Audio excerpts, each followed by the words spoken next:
Salutare! Astăzi vom vorbi despre combinări. Ca și definiție cu naturală, ca să zicem așa, nu cu formule neapărat. Combinările combinările de n luate câte k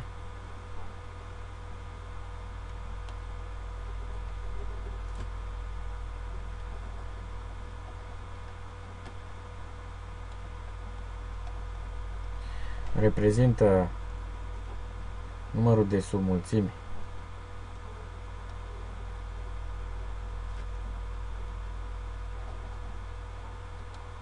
de k elemente dintr-o mulțime cu n elemente.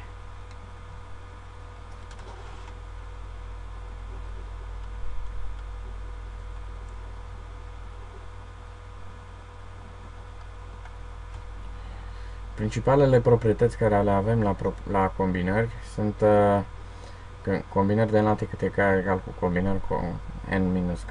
Se numesc formula combinărilor complementare și o să vedeți de ce.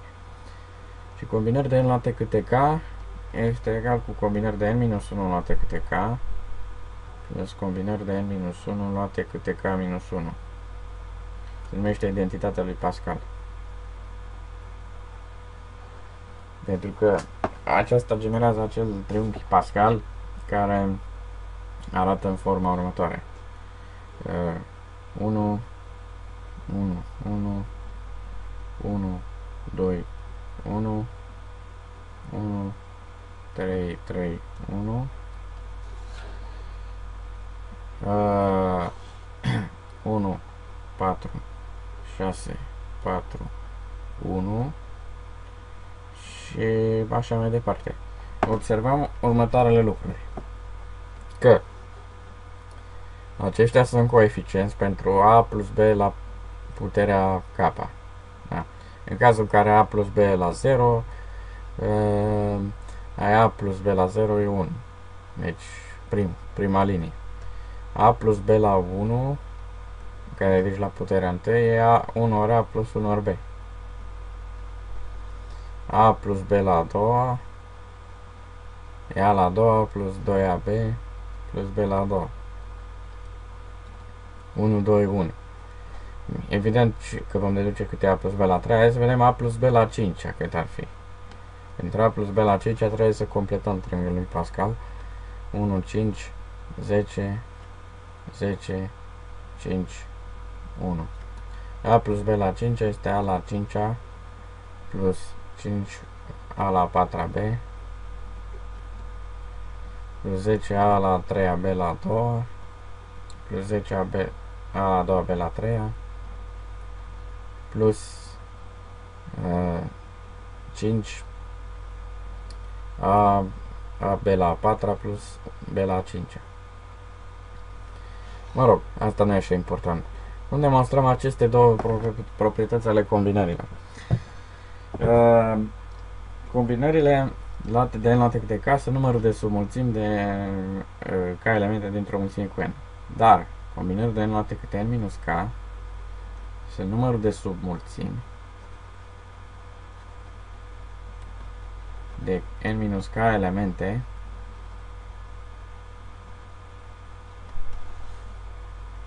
dintr-o mulțime cu n elemente.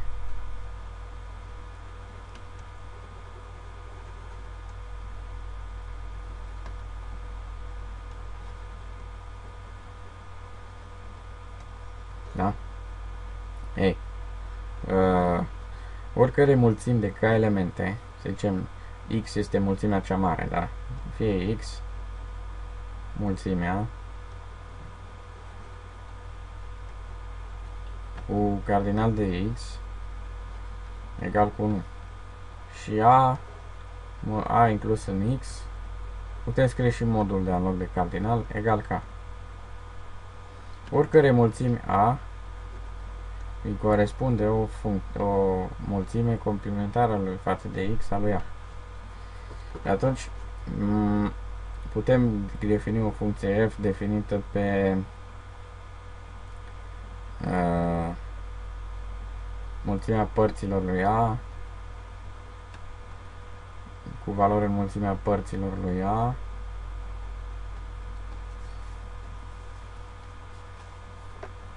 și anume f de x egal cu f de a complementar egal cu complementar de x față de a, e bijectivul. Orice mulțime are o singură complementare. Dar mai mult, putem defini funcția f, definind pe mulțimea părților lui a cu k elemente, cu valoare în mulțimea părților lui a cu n minus k elemente. Și o notăm așa. Tot așa, f de a egal cu combinări de x luate câte a. Funcția noastră este bijectivă. F e bijectivă. Deci, putem, deci înseamnă că mulțimea părților ca elemente a lui A, adică combinări din asta, are același cardinal cu mulțimea părților lui A cu n minus k elemente. Și problema noastră este rezolvată. Cum demonstrăm însă identitatea lui Pascal, care spune că combinări de n luate câte k este egal cu combinări de n-1 luate câte k plus combinări de n-1 luate câte k-1. Păi, proprietatea asta putem să o demonstrăm tot folosind mulțimi. E o proprietate mult mai frumoasă. Imaginați-vă că avem mulțimea A1, A2, AN-1, AN. Asta se mai scrie și ca A1, A2, AN-1 reunită cu AN. Prima o notăm cu X și a doua o notăm cu Y. Numărul de submulțimi de k elemente din X e numărul de submulțimi de k elemente din Y. Deci număr submulțimi de k elemente din X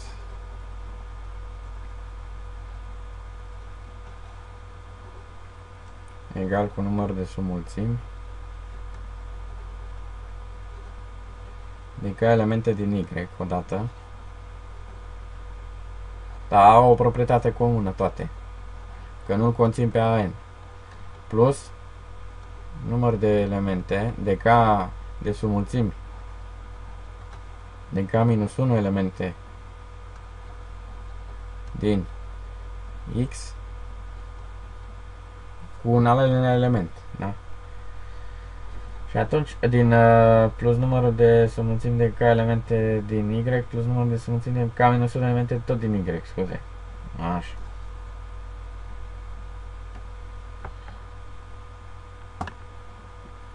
Și asta se exprimă în felul următor.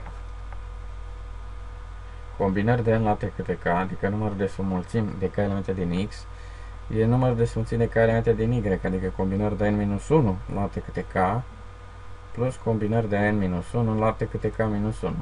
E numărul de submulțimi de k-1 elemente. Ok.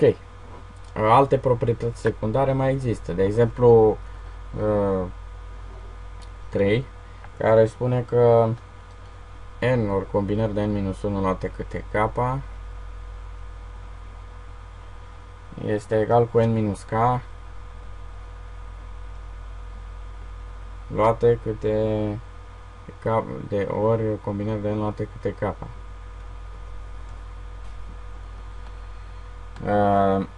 Aici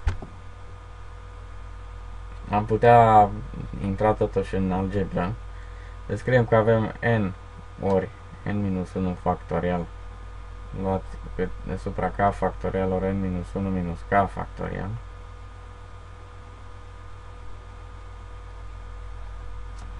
egal cu n factorial pe k factorial ori n minus k minus 1 factorial. Ăsta e primul membru, dar acest număr n factorial pe k factorial ori n minus k minus 1 factorial supra 1 ori 1 pe n minus k ne dă chiar combinări de n luate câte k. N factorial pe k factorial ori n minus k factorial. Și combinări de n luate câte k. O interpretare cu mulțimi e binevenită. Dar cum am găsit noi una din asta? Deci, metoda 2. Toate proprietățile ce le-am demonstrat eu mai sus se pot face și algebric, dar nu au același gust, pentru că calcule toată lumea știe să facă.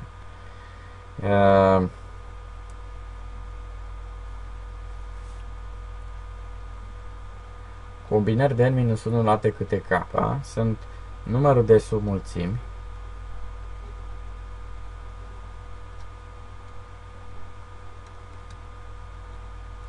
de n-1 elemente, de k elemente, dintr-o mulțime de n-1.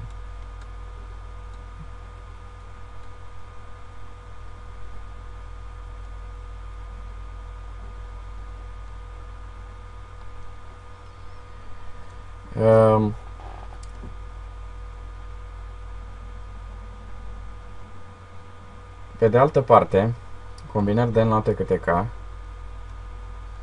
e numărul de submulțimi de k elemente dintr-o mulțime de cardinal k dintr-o mulțime cu n elemente.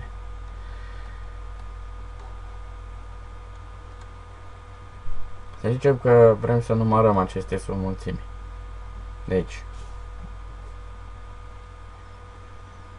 x, să zicem că o luăm din mulțimea, deci să zicem că luăm o mulțime a1, a2, a n-1, eventual an. Da. Mulțimea noastră. Și o submulțime cu k elemente, chiar a1, a2, ak. a1, a2, ak. Păi,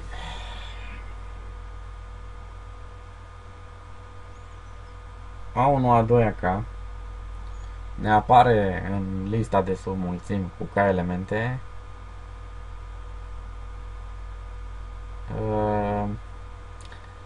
nu cred că e bine ce am spus eu. Nu cred că se găsește o interpretare clară pentru asta. Dacă se găsește, vă rog să mă anunțați, pentru că voi readapta videoul după anunțurile dumneavoastră. Dar nu cred că se află astfel de interpretare. În fine. Deci acestea sunt proprietățile pe care dumneavoastră trebuie să le știți foarte bine, cele trei. Adică aceasta, a treia.